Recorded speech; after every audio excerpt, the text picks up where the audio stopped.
Parental Psychopathology and its Effect on Children in Middle Childhood by Jessica Chapman. Middle childhood, a time of continued development. Middle childhood starts at the age of 5 or 6 and continues until approximately 11 years old. Huge amounts of growth take place during this stage of development, including physical, cognitive, and emotional changes. In the area of physical development, children's bodies are growing at a rapid pace. Their bones are becoming harder and are beginning to take on the shape of that of an adult, and they're beginning to develop more muscle mass and their weight increases. Through play, their coordination skills begin to increase and they start to master motor skills, including running and jumping, as well as more fine-tuned motor skills such as writing. Children are also developing cognitively during this time. Children start school during the beginning stages of middle childhood, so they begin learning things such as reading, writing, and arithmetic. They also begin to acquire skills and norms considered important by their culture. This is the first time they have the ability to think about the self and what he or she wants to accomplish. Another big cognitive development during this time is the ability to take into account the thoughts and feelings of others. They're able to see a situation from another person's perspective and realize that their beliefs and ideas may be different from their own. Also around this time, children start to show an increase in long-term memory and are fine-tuning their organizational skills, which assists them in paying better attention to detail. Regarding emotional and personality development, children are, for the first time, able to use positive qualities to define themselves. They can see themselves as kind, smart, or popular. They also begin to take on a sense of personal responsibility. They know when they've done something wrong and start to feel emotions like guilt. Not only can they begin to express these complex emotions, but when they deem them unacceptable, they can hide the emotion or replace it with something they view as more acceptable.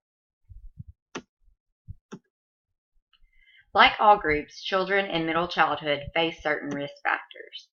The psychiatric issues below are just a few of the risks children face. One is learning disabilities. According to Rogers, a learning disability is defined as problems among children who demonstrate normal or above normal intelligence and who show no signs of developmental disability, but who struggle in some areas of their academic performance. These struggles in performance usually appear in the areas of listening, speaking, thinking, and concentration. There are many variables that may contribute to learning disabilities in children, including but not limited to stress, abuse, socioeconomic security, and illness of self or caregiver. Attention hyperactivity disorder, also known as ADHD, is a very well-known disorder that exhibits itself in the form of inattention, hyperactivity, and impulsivity. Children with ADHD struggle with paying attention and tend to have fidgety behaviors. Some researchers think the brains of children who suffer from ADHD may not be producing enough dopamine to assist them in paying attention, and in return, their brain remains under-aroused. Anxiety disorders are another psychiatric issue many children face during this stage of development. There are many different types of anxiety disorders children can experience, including social anxiety, separation anxiety, panic disorder, post-traumatic stress disorder, and phobias. Anxiety in early childhood is normal. They're seeing and learning new things that they have never experienced before. But if a child is experiencing prolonged or unusually intense anxiety, this could signal a problem which can impair their social abilities as well as how they interact with their environment.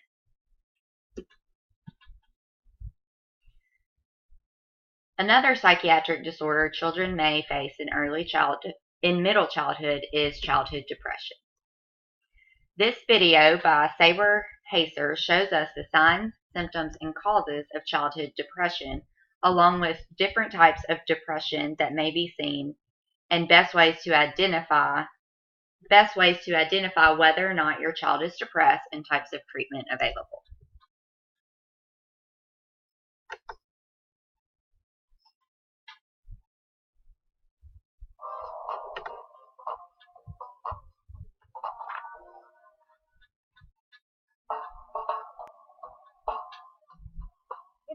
common misconception that depression can only happen to adults.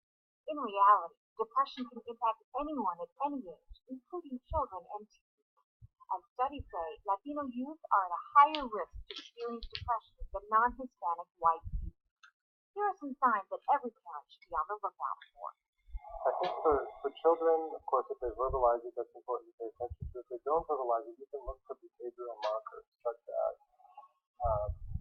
withdrawal, social withdrawal, weight change, sudden gain or loss of weight, changes in behavior where they're not taking care of themselves, they're not cleaning up, where they're not expressing interest in activities that they used to enjoy. So sometimes you can also notice things just like irritability and a change in mood and a change in the way they relate to others in the house or at school. Other signs include problems concentrating and maintaining grades, physical ailments like stomachaches, headaches, and sleeping problems, lack of energy, and thoughts of suicide or death. There are many causes for childhood depression: child abuse, trauma, situational changes in the home environment like moving and losing friends, or divorcing parents will have enormous effects on your child.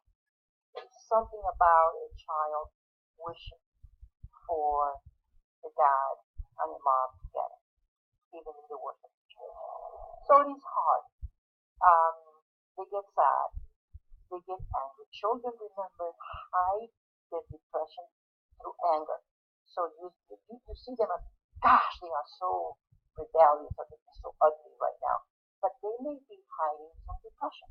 Also, problems with puberty or peer pressure among social groups may lead a child who is struggling to cope to an adjustment disorder with depression.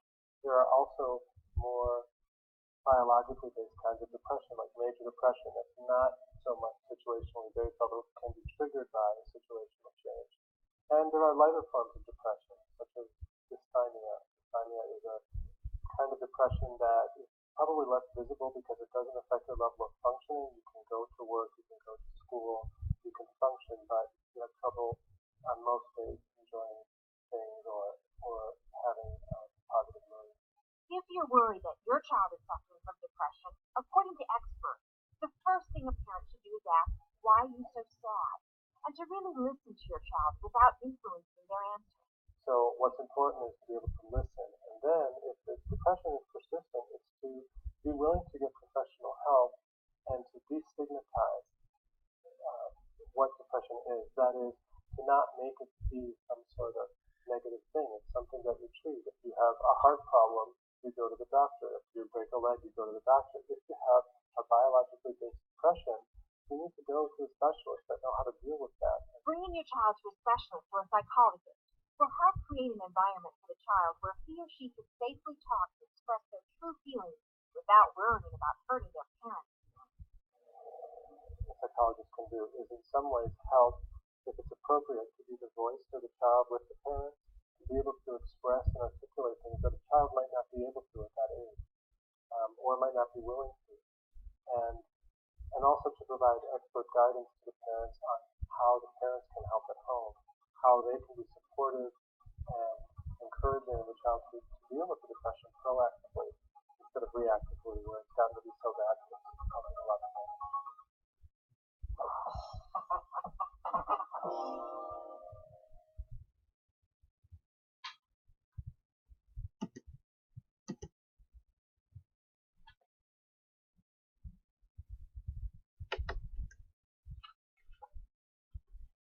Erikson's theory of psychosocial development. According to Erikson's theory, a person progresses through 8 stages of psychosocial development, which extend throughout the lifespan. The 4th stage of development in this theory is that of industry versus inferiority, which takes place during middle childhood. During this stage of development, the child has a need for productive and successful experiences in which they start to learn and act independently and interact with people other than primary caregivers. They master various tasks like cooperation and critical thinking skills through the process of play with other children their age. This is the age when children learn to take turns while playing games and can put themselves in the perspective of their peers. If the child is successful at mastering these tasks, they take on a feeling of industry. If the tasks are not mastered, the child faces a crisis in this stage of development, and they may develop feelings of inferiority.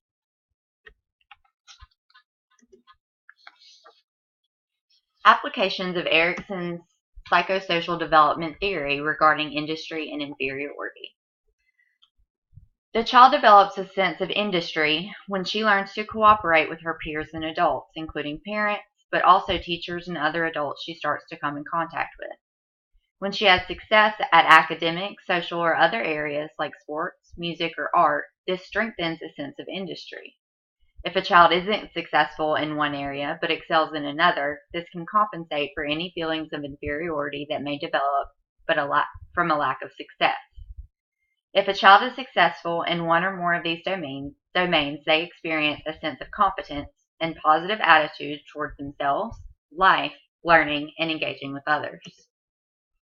A sense of inferiority is developed when a child fails to learn to interact in a healthy way with his peers and adults. If he fails at several of the domains of academic, social, or extracurricular activities, he may suffer from long-lasting behavior problems in which he expresses aggression and anger. Now we will discuss different types of psychopathology seen in parents and how this affects their children. We will look at 4 types of psychiatric issues seen in parents: depression, bipolar disorder, schizophrenia, and eating disorders. Major depressive disorder and dysthymia are 2 types of unipolar depressive disorder we will discuss. Major depressive disorder is characterized by a combination of the following symptoms and their persistence of 2 weeks or more and their interference with daily life. Distinct changes in mood accompanied by sadness and/or irritability. This change in mood must be followed by one or more of the following psychosocial changes: disturbance in sleep patterns, eating patterns, or sexual desire, a loss of ability to experience pleasure in work or with friends in everyday situations, crying spells, suicidal thoughts or actions. Other symptoms that may be experienced are constipation and slowing of speech or action. Dysthymia, also called dysthymic disorder, is very similar to major depressive disorder in that there are feelings of sadness and irritability, but they are less severe than those of major depressive disorder. Dysthymia is considered a more chronic depression that persists for years, with underlying daily symptoms of lack of enjoyment or rarely experiencing a good mood. People with dysthymic disorder can have major depressive episodes, but they're usually chronic depression doesn't warrant a diagnosis of major depressive disorder.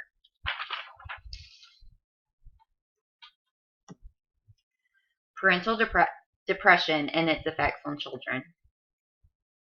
At least 15 million children currently live with a depressed parent, and studies show that both paternal and maternal depression have a significant effect on their ability to parent. Parents suffering with depression, especially mothers, show high levels of criticism and emotional enmeshment in the lives of their children.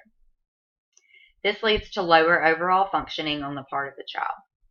Studies have shown a correlation between high reports of sleep problems and childhood onset anxiety with parental depression. Often, children raised by a parent with depression have poor relationships with their peers. One of the most well-known risk factors surrounding depression is heredity. Both paternal and maternal depression increase the prevalence of depression among offspring significantly, and maternal depression resulted in earlier childhood development of psychopathology. Bipolar disorder, formerly known as manic depressive disorder, is characterized by the following: 1 or more manic episodes. Symptoms of manic episodes are euphoria and elation, racing thoughts, impulsive behavior, delusions of grandeur, hyperactivity, and increased sexual drive. Along with manic episodes, people with bipolar disorder also experience periods of depression, which are characterized by hopelessness, sadness, and irritability, social withdrawal, obsessive worrying, the inability to make decisions, delusions of guilt and disease, tiredness, and decreased sexual drive.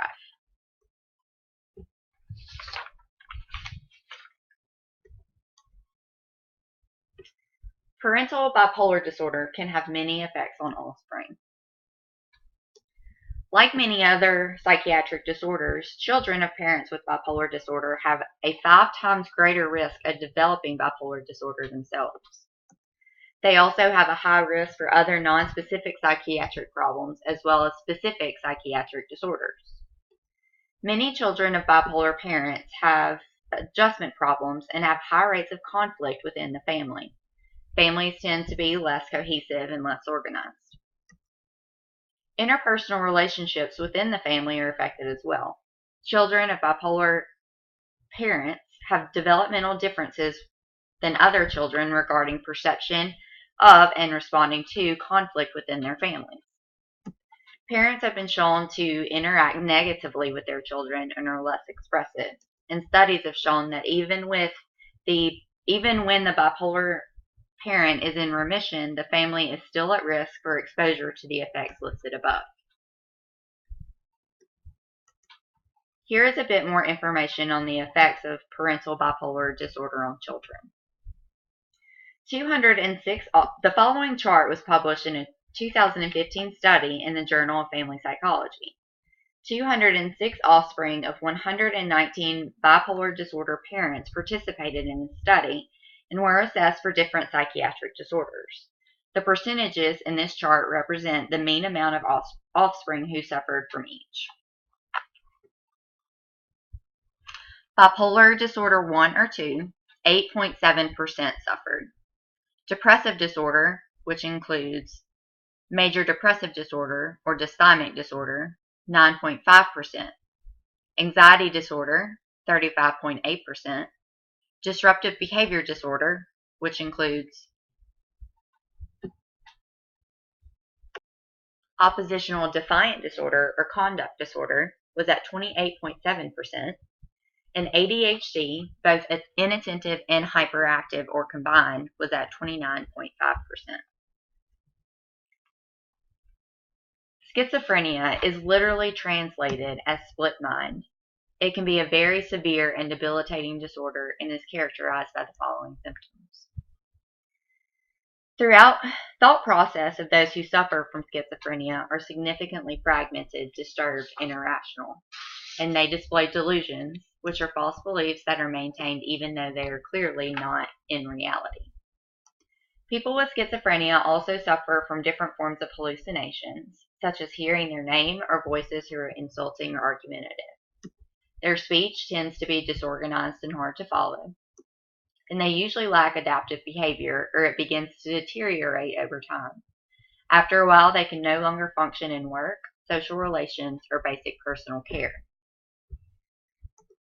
Parental schizophrenia will obviously have effects on offspring. Like most psychiatric disorders, there is a genetic component. Children of schizophrenic parents are much more likely to develop the disease themselves. Studies have shown that children with schizophrenic parents manifest high levels of aggression and social incompetence in comparison with other children. There is also a higher rate of child maltreatment within the household. Children who are raised with a parent who suffers from schizophrenia and experience maltreatment are much more likely to experience some form of delinquency as they grow older. Eating disorders. There are two main types of eating disorders. The first is anorexia nervosa. Anorexia involves an intense fear of gaining weight and disturbed body image. People, usually women who suffer from anorexia, see themselves as overweight and fat no matter how frail they become. They refuse to maintain a normal body weight by drastically reducing their intake of food and sometimes literally starving themselves to death. The second type of eating disorder is known as bulimia nervosa. People who suffer from bulimia habitually engage in what is known as binging. Binging is usually done in private and involves out-of-control overeating. After binging, those who suffer from bulimia will then engage in what is known as purging. During purging, they employ unhealthy methods such as self-induced vomiting and excessive exercise in an attempt to rid themselves of the calories they consume during a binge. There are numerous effects of parental eating disorders on children. There is, of course, strong support for familial transmission. Studies report a 7 to 12-fold increase in the prevalence of eating disorders in first-degree relatives of those who suffer from one of the two eating disorders.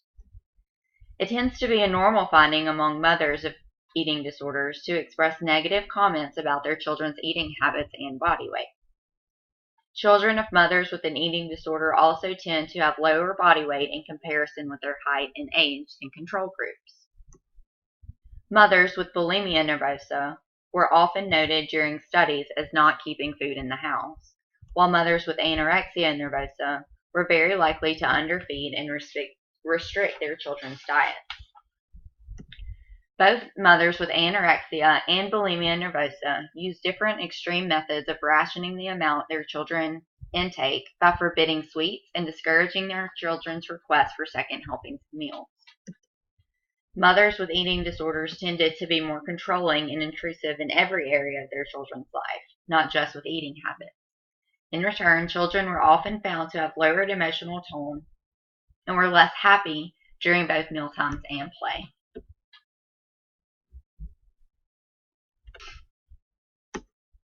Treatment techniques. To assist with children suffering from the effects of parental psychopathology, studies have shown that family-centered treatments and therapies have been most effective since it incorporates the child's home environment as well as treatment of symptoms. It is important to understand and identify the role environment plays in the risks associated with parental psychopathology.